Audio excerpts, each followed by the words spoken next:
Hi. Welcome back to my channel. If you're new here, thank you so much for taking a chance on my content. And if you're a returning viewer, thank you so much for sticking around. So today is going to be a fun one, I think, because I am going to be reacting to some unpopular opinions. And these are opinions that I've pulled from the Unpopular Opinions thread on Reddit. So if you're interested in seeing some more crazy opinions, you could go there to find them. But I just pulled a few and I just wanted to give my thoughts. Maybe I agree or don't agree, and we'll just talk about it here. But I hope you guys enjoy this one, and if you do, don't forget to like and subscribe. But let's go ahead and jump in. Alright guys, let's go ahead and get into the first one here. So, the unpopular opinion says, buying the cheaper alternative first has probably cost me more money than buying the thing I wanted. I feel like we've gotten really obsessed with finding the dupe for everything. A cheaper version of a bag, a watch, a kitchen gadget, a piece of furniture, whatever it is. And honestly, sometimes it works. There are plenty of things where the cheaper option is just as good, but sometimes you already know which one you actually want. You buy the cheaper one because you feel guilty spending more money. Then a few months later, you're still looking at the original one, so you buy it anyway. Now you own two things instead of one. I'm not saying everyone should buy expensive stuff or that brands are always worth it. I just think there's a difference between being smart with money and constantly trying to convince yourself to like something you didn't really want. Sometimes buying the thing you'll actually use and love for years is the cheaper choice. Buying the cheaper alternative first has probably cost me more money than buying the thing I wanted. So, do I think that's an unpopular opinion? I feel like it depends, to be honest. I think, okay, so I used to be of the mind where, and I kind of still am, but I've gotten a little bit better about that now that I've grown up and, you have your adult money and you're making, you're living and stuff like that. You have your own house and things like that. It's you realize, there's some things that you just have to spend the money on. You just have to. I don't know when, but I heard a quote. It was not that long ago. Within the last few years, I heard a quote that was someone said their grandpa told them it was we're too poor. No, yeah, we're too poor to not buy. What did it say? It was we're too poor to not buy the nice thing or something like that. And it makes a lot of sense because if you think about it, you're trying to save money, so you buy the cheap option, and the cheap option, I mean, it's cheap for a reason, right? It's usually made with less, less good materials, or just it's not up to par with something else, with the more expensive version of it. However, you're gonna have to go back and repurchase that again, and then again, because odds are it's not gonna last as long, or it was working and it stops working, and sometimes it's just cheaper to go buy a new one than try to fix it. So yeah, I understood what it meant, because it's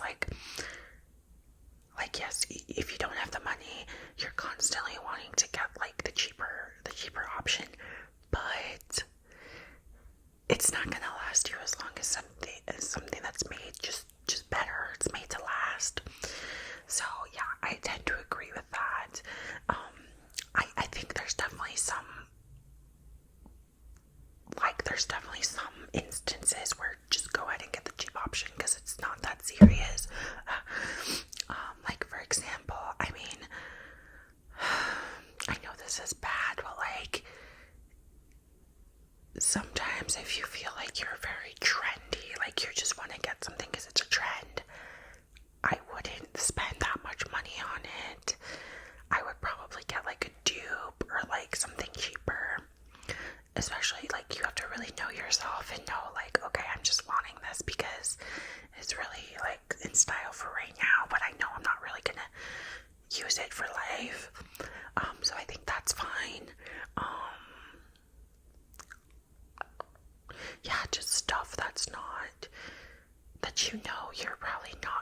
use a whole bunch.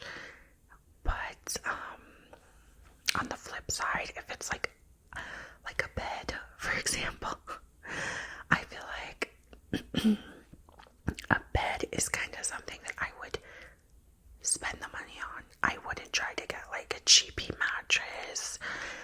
If I had the option, obviously, if that's not possible, it's not possible. But that is something that we did once we moved into this house, was we got a new mattress.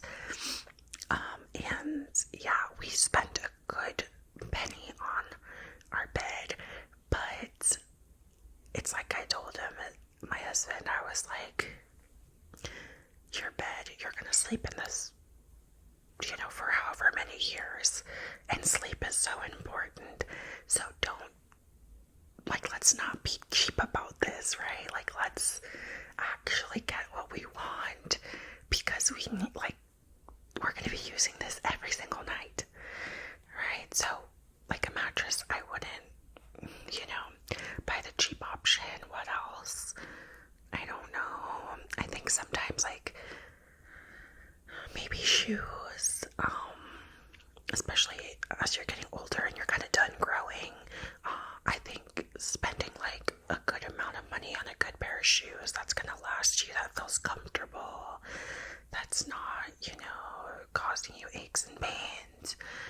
I think it's worth spending the money on that the first time instead of just buying like the cheap version of it. So yeah, I can definitely see both ways, where sometimes it's not necessary to fully get like the most expensive thing. Also, especially if you're not even sure that you're gonna like it. Like, if you really want this specific gadget that is gonna cost an arm and a leg, maybe getting like a little cheap version of it first, see if you actually utilize it. That's probably better, but at the same time, I don't know. I guess it just depends on the item itself. That's my thoughts on that. Alright, the second one, the unpopular opinion, is sharing locations in a relationship is toxic. Ooh. You'll never convince me otherwise. You absolutely don't need to know where your partner is 24/7, even if you're sharing locations just for transparency and not because of distrust. How do you know that your partner doesn't use it to always track where you are? How do you know he or she doesn't use it to constantly check your location? You can't read their mind. The most popular counter-argument here will be that it's for safety reasons. Well, if that's the case, why can't you just share your location with your parents or your best friend? Why does it always have to be your partner? A romantic partner is way more likely to escalate it into a controlling, obsessive situation than a good platonic friend is. Also, being able to share locations through Snapchat and other platforms has only existed for 10, maybe 15 years. How do you think the couples before us survived? I promise you that your parents who got married in the 80s and are still happily together have never had each other's locations. Okay. Sharing locations in a relationship is toxic. That is a little bit of an unpopular opinion, I think, because I feel like nowadays it's just standard to do so. And I personally don't see the wrong in it. I understand what they're saying. It has the possibility of becoming like a toxic situation, but I think that just depends on if the relationship's already toxic to begin with. So, for example, like if your partner is demanding you give them your location because they don't trust you or trust where you're going, then yes, that's toxic. That's a toxic reason to do so. However, like with everything else, it's not always bad, right?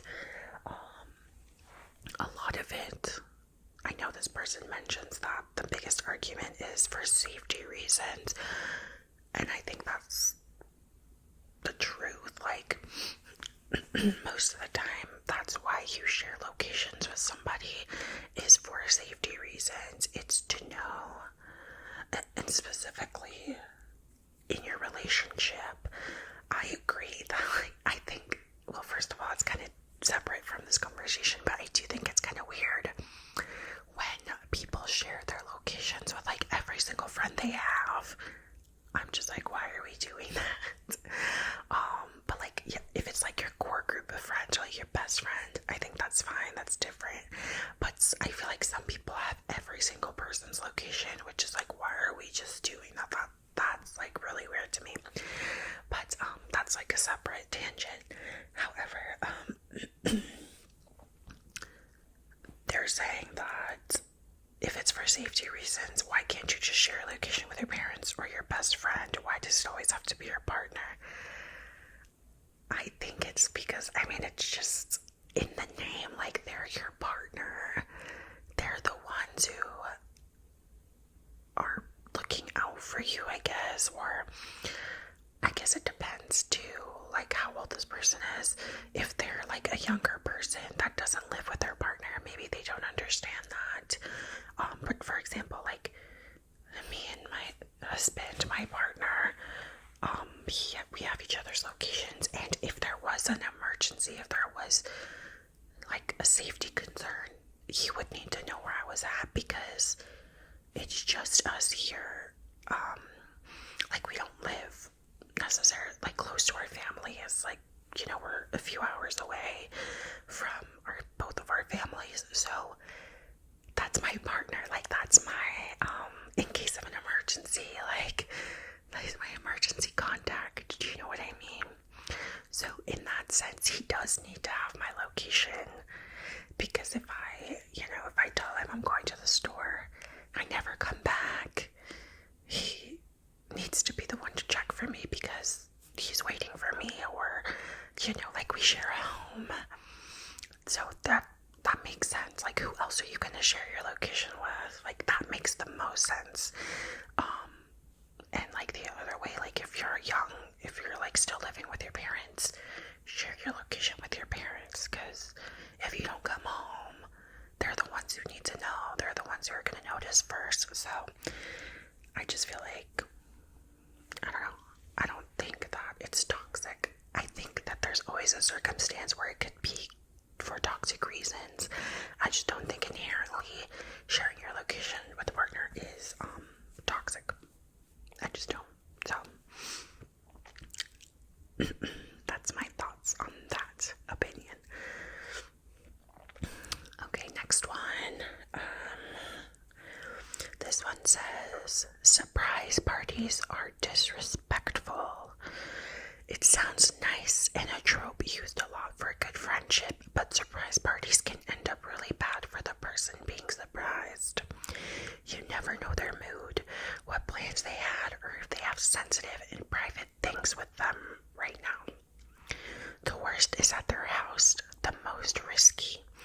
At public place where they should be anyway, it might be accepted, but again, you never know their mood or plans. The underline is that it's disrespectful for the surprise target. I do think that's kind of an unpopular opinion. And that's with the assumption that hopefully you're not throwing a surprise party for somebody who's made it clear that they don't want one. I do think it's kind of messed up when people do surprise parties for people that have always stated, you know, I hate surprises, I don't like them, and then you do it. That's kind of disrespectful. But they didn't mention that in this.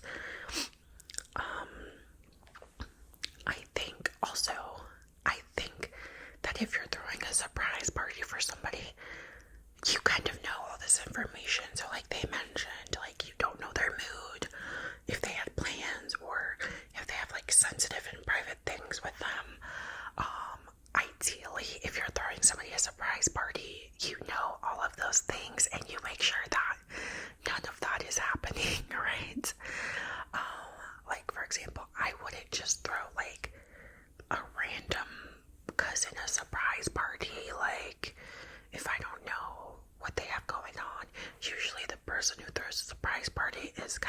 closest to that person. So I feel like they would know what's going on. So I guess overall, I don't think surprise parties are disrespectful.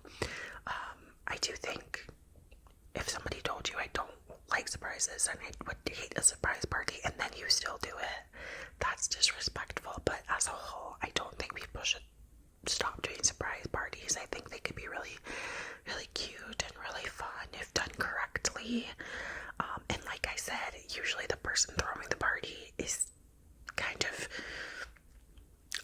orchestrating everything to be perfect. So a person wouldn't usually have plans, like that would be their plan, to get surprised or things like that. So yeah, I don't think I really agree with this. Okay. The unpopular opinion is honorary doctorates/degrees are offensive to those of us who actually went to uni. I worked my ass off despite multiple chronic illnesses over 4 years in total, and am left with loads of loans.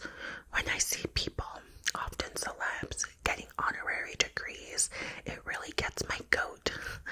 What did they do to earn it rather than put on a robe? Maybe if students got super close to graduation, then had to drop out for a serious reason, they should be the recipients of these degrees. Unpopular opinion, do I think? Yeah, I think so. I mean, I can understand that being a little frustrating. However, I don't think, like, I guess I'm not too sure, like, I don't know a lot about honorary degrees or, like, who's all gotten them, but my assumption is that they give out honorary degrees to celebrities or, like, public figures that have done something significant in the realm of the degree they're getting. Do you know what I mean? So in a way, yeah, they didn't like sit through classes and do 4 years of school, but usually they've had like a significant career proving that they can do some of these things. That's kind of my assumption. I could be wrong. Let me know if you think there's been anybody who felt like didn't maybe deserve it. But at the same time, I don't know. It's not like they're gonna go out and get a job with their honorary degrees. Do you know what I mean? It's not like they're gonna steal a position from you because they're doing whatever they're doing. Like, they've already done it, you know. Now they just get, like, I guess, like a fancy little piece of paper. But that doesn't mean anything. So I understand it could be frustrating, but at the same time, it's not like they're taking anything from you. It would be different if you're, like, it would be different if to give them the degree they didn't give certain students degrees. Like, that would be crazy, first of all. But it's like, these are people that have already been doing what they've been doing. They're just getting like a little award, basically. Like, it's not like they get anything special for it. They just get this piece of paper that says they have an honorary degree from somewhere. Yeah, it's not like they're getting anything special to get that. It's kind of just like anything else. They're just getting recognition. So I don't think it's that serious or that deep. Yeah, that's my thoughts about it. Honorary degrees, yeah, I just don't think they're, like, nobody sees a celebrity getting an honorary degree and is like, oh my god, like, they're the best of the best in this field, or, like, you know what I mean? That's just, yeah, that's my 2 cents on that one. Alright, this next unpopular opinion: playing sports as an adult are more as a kid. Being someone who is really into sports as a kid, I am now having way more fun with it as an adult. As a kid, it was fun, don't get me wrong, but it was all pay to play, and if you were too good for your level, you moved on. If you wanted to be competitive, you had to play the club team or you'd be left behind. Next thing you know, your weekends are consumed by sports and you're heading to some BS city for a tournament, costing your family an arm and a leg. If you were competitive, you rarely had time to hang out with friends, and because teams were so talent-driven, they were broken up every couple of years. Yet all roads lead to beer league. Now I'm playing with guys who suck, guys who are good, and guys who are all my friends. You don't have anyone's mom forcing them to play something they don't want to. It's cheap, it's once a week. I actually look forward to showing up each week. When we win, it's because we played hard and better. When we lose, it's because the other guys are a bunch of tryhards who are acting like it's their Super Bowl. It's amazing. Most fun I've ever had in sports, and I feel like adult sport leagues revert to what sports are really all about. Youth sports have changed from a fun bonding activity to a pipeline for college scouting, all just to go do D2, D3 at the end of the day, at best 99% of the time. I don't think that's an unpopular opinion. I think a lot of people feel that way about something that they did as a kid that they get back into as an adult. And that's with anything, like that's with sport, that's with an instrument, whatever it is. And yeah, I think they kind of hit the nail on the head. Is nowadays, and I know there's lots of conversations happening right now about this because of like the World Cup and everything. There's a lot of conversations about how the US is never really gonna like dominate in soccer because of the way that the leagues are run here in the country. You have to basically be well off to send your kid to play soccer. And yeah, because I mean, I know this kind of happened for me too when I was playing soccer. At some point there was no more like youth club team or like rec team. I was either gonna there wasn't a team for me to play on, or I had to join like the club team and do like the fans, like pay the money and all of that stuff. And obviously like we couldn't do that, so I stopped playing for a little bit until I was able to play like in school for free. But yeah, I know there's like tons of conversations of that happening. So I think nowadays, yeah, like kids they're being put into these sports with lots of pressure to be better than maybe they are, or to enjoy it maybe than they really actually enjoy it, because you know parents are spending a lot of money. Sorry, I have like hair or something. And so when you become an adult, if you're still choosing to do it, it's because you're just doing it for fun. So I 100% understand why it would be more fun to play as an adult.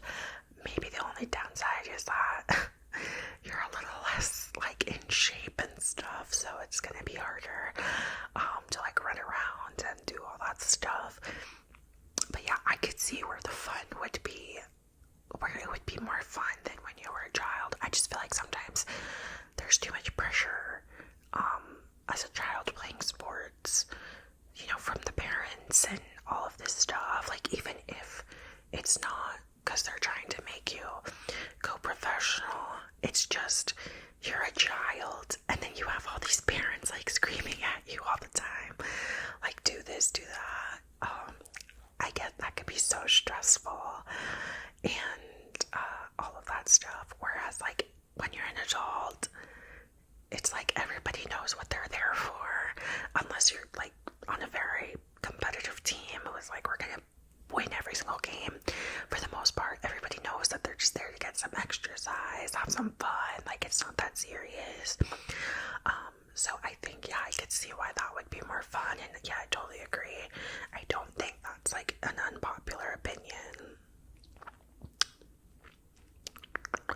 Let me see, because I might just do one more.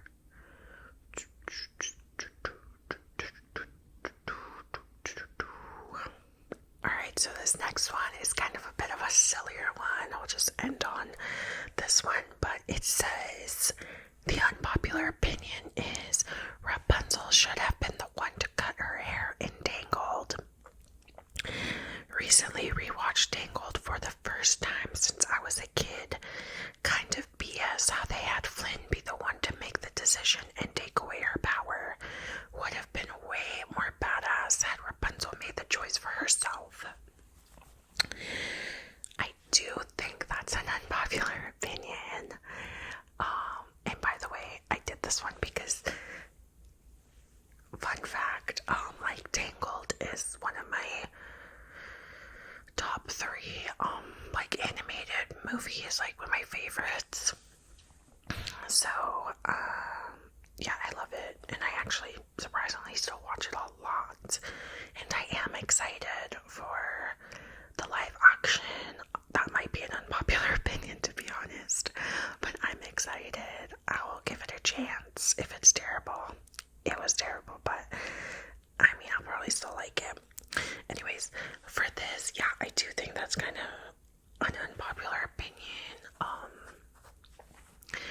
I mean, I get it, but I think the point of Eugene cutting her hair was to show that he, like, really loved her, because he knew that if he was already dying, right? But he wanted her to be safe, so he knew, like, if he cut her hair off and she no longer had this, magic hair, Mother Gothel would have no use for her, and therefore, like, she might be able to be free. And so I think him cutting the hair was, like, the greatest act of love that they could do, because he was willing to die, because without her hair, she wouldn't be able to save him. But he knew that if he cut her hair, she would have more of a chance to live like a regular life and get out of the tower and be let go. So I think it makes the most sense for him to cut off the hair. I just think it was like a big romantic gesture. I think that was like the point of it. So yeah, I don't think it took away her power, because why would she be making that choice? She would have only made it maybe she would have made it after Eugene died, but then that would be sad. So yeah, I think it had to happen that way, and I think it was like just their way of doing like the big romantic gesture at the end of the movie, and to show that he really loved her, because he loved her with or without her hair, you know. So yeah, that's my thoughts on that. Alright guys, that was it for this video. I hope you guys enjoyed that one, and if you disagreed with any of my thoughts on these unpopular opinions, let me know in the comments. Also, if you have any crazy unpopular opinions, please drop them in the comments. It'd be so fun to read those. But yes, once again, just to remind you, if you guys enjoy any of my content here on this channel, don't forget to like and subscribe. I hope you guys have a good night, and I will see you